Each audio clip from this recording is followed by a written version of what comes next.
you can look at Mustafa Centre and it's really just this obnoxious hypermart. But if you start thinking about what it means to migrant communities, who, especially early on, when it was one of the few spaces where you could get that variety of products from home, and who it serves, when you start looking at the history and the story of its founder and how he built that, things suddenly feel a lot more profound. And I think for me, it was important to highlight that because these are not histories that are going to go into official archives. I think there was a point in time where Mustafa was becoming this kind of edgy, grimy. I would see all these kind of artists or people just go there and it was like, oh, look, I'm in this kind of subaltern part of Singapore and taking this photo. But it was evident that they have no lived connection with this space.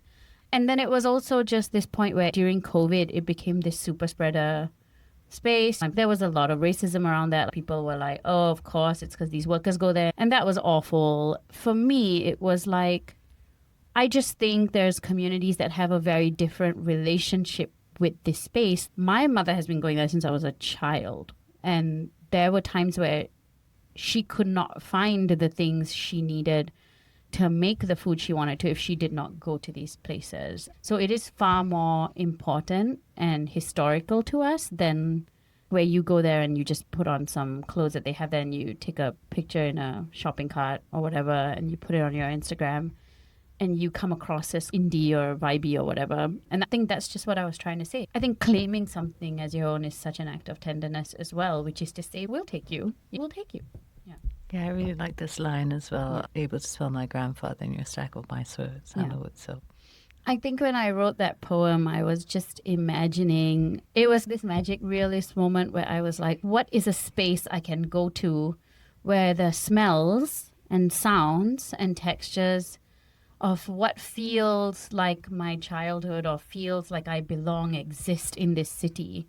And I think Mustafa Centre is one of them because there's a smell that smells like your mother's kitchen. The Mysore Sandalwood soap is so specific to me. And I think a lot of people would resonate with that because my grandparents or their parents, that generation, used 4 or 5 different brands of soap and they have a very specific smell.